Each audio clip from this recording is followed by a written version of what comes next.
आज अभी आप सिवान बार में दौरा किए और आप लंबे समय से बार काउंसिल ऑफ इंडिया के आप मेंबर हैं, तो यहाँ के सिवान के अधिवक्ताओं के लिए क्या संदेश देना चाहते हैं?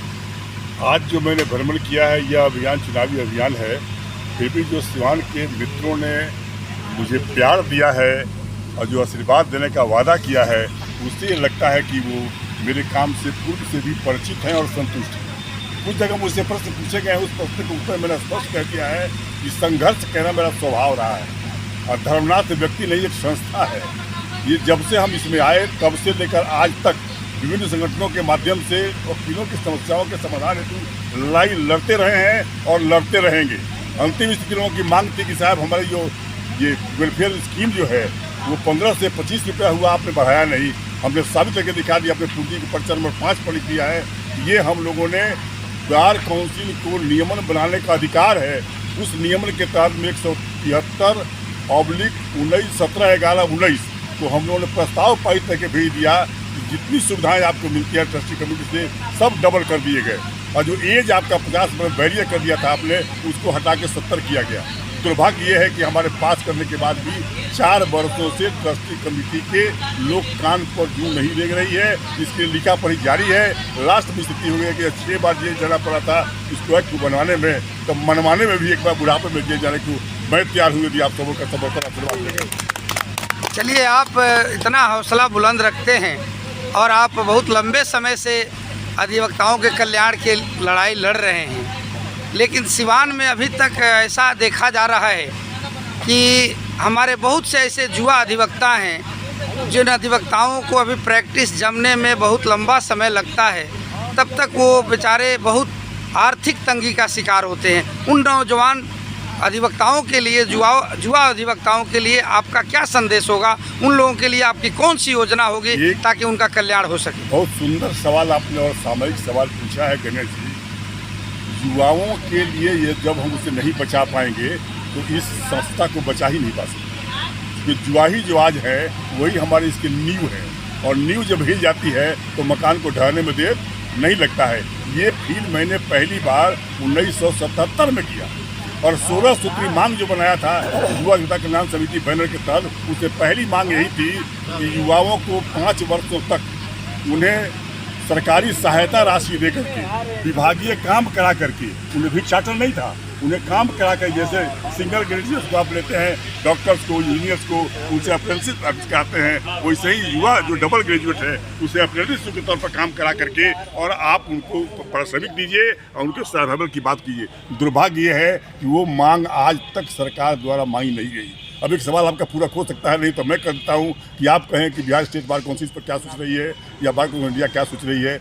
बार काउंसिल इंडिया और बिहार स्टेट बार काउंसिल ने मिल करके युवाओं के लिए भी एक योजना बना रखी है इधर कि इनका प्रशिक्षण बहुत जरूरी है। प्रशिक्षण के अभाव में ये दिक्कत जो होती है, जैसे जुडिशियल एकेडमी है, वैसे ही जो एडवोकेट्स एकेडमी के तहत एक योजना बनाई गई है जिसमें करोड़ रुपया खर्च आने की स्थिति है। उसमें उन्हें पारिश्रमिक दिया जा रहा है, उनका ट्रेन करने पर दिया जा रहा है। उसका शुरुआत 24 से उसे करना है। बार काउंसिल के तत्वाधान में एक निर्णय ये लिया है। दूसरी बात होगी युवाओं के लिए प्रोत्साहन राशि दिया जाए, इसके लिए फंड की बात की जा रही है कि फंड कहाँ से लाया जाए। काउंसिल के पास फंड एक्चुअली उसके लिए है नहीं, तो सरकार से बात चल रही है कि साहब ये हम फंड लेकर के उनसे विभागीय कार्य करा करके उसके एवज में उन्हें हम 5 वर्षों तक पारिश्रमिक के रूप में कुछ दें, ताकि उनका सर्वाइवल हो सके और ईमानदारी से वो काम करके आगे बढ़ सकें, ताकि ये संस्था मजबूत हो, जुडिशरी मजबूत हो।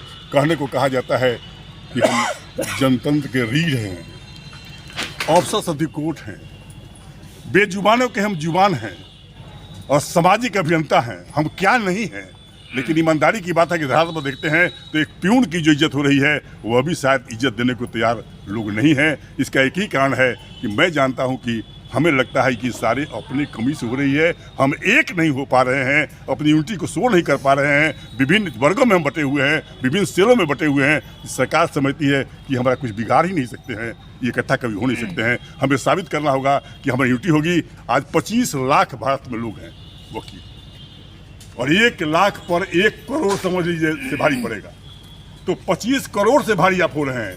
दुर्भाग्य यही है कि विभिन्न सेल हमारा है, जदयू का सेल अलग, राजद का सेल अलग, कांग्रेस का सेल अलग, भाजपा का सेल अलग, है वकील है उसमें, लेकिन सब सेल में बटे हुए हैं। सेल में उनकी लिमिटेशन हो जाता है बोलने का, इसलिए यूनाइट नहीं हो पाते हैं। यदि जदयू ने कुछ किया, वकील सेल ने कुछ कर दिया तो राज्य कहे कि हम क्यों जाए, वो तो जदयू वाले का है।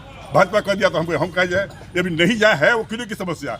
इसलिए मैं कहा करता हूँ कि विभिन्न सेलों में बढ़ते रहो, लेकिन एक कोऑर्डिनेशन कमेटी बना लो कि जब वकील की समस्या के समाधान के बारे में कोई प्रश्न आ जाए तो चाहे कोई सेल कर रहा हो, कोई कर रहा हो, भले हमारा विरोधी हो वो, लेकिन हम उस फ्रंट पर एक साथ हो जाएं ताकि सरकार को हम बता सकें कि हम एक हैं।